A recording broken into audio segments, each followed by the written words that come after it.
Lecture de la lettre de Saint Paul apôtre aux Éphésiens.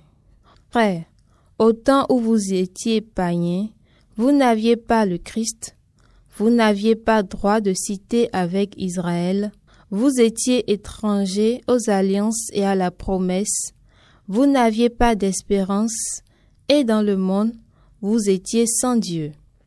Mais maintenant dans le Christ Jésus, vous qui autrefois étiez loin, vous êtes devenus proches par le sang du Christ. C'est lui, le Christ, qui est notre paix. Des deux, le juif et le païen, il a fait une seule réalité.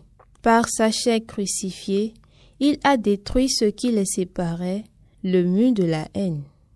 Il a supprimé les prescriptions juridiques de la loi de Moïse. Ainsi, à partir des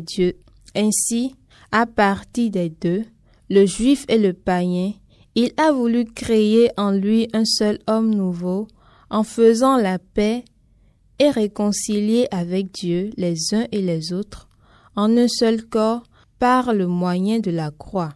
En sa personne, il a tué la haine. Il est venu annoncer la bonne nouvelle de la paix pour vous qui étiez loin, la paix pour ceux qui étaient proches. Par lui, en effet, les uns et les autres, nous avons dans un seul esprit accès auprès du Père.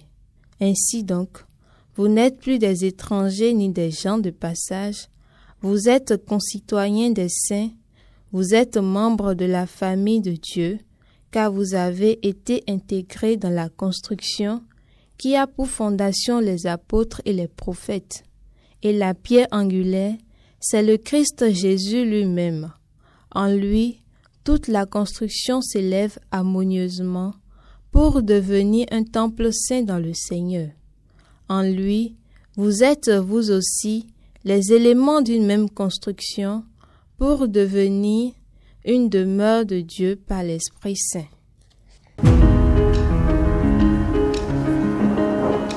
Psaume 84. Ce que dit le Seigneur, c'est la paix pour son peuple. Ce que dit le Seigneur, c'est la paix pour son peuple. J'écoute, que dirait le Seigneur Dieu? Ce qu'il dit, c'est la paix pour son peuple et ses fidèles.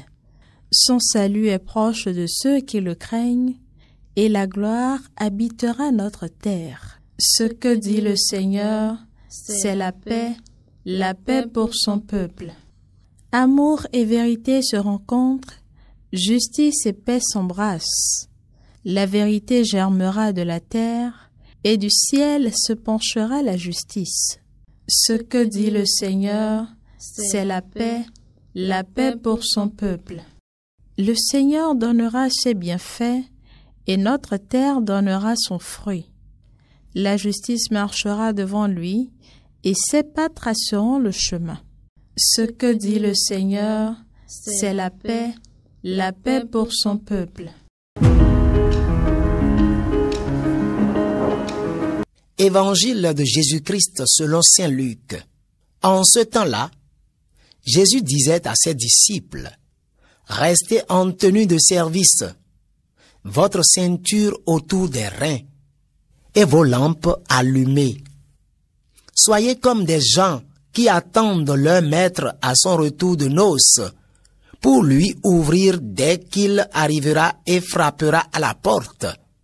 Heureux ces serviteurs-là que le maître, à son arrivée, trouvera en train de veiller. Amen, je vous le dis, c'est lui qui, la ceinture autour des reins, les fera prendre place à la table et passera pour les servir. S'il revient vers minuit ou vers 3 heures du matin et qu'il les trouve ainsi, heureux sont-ils.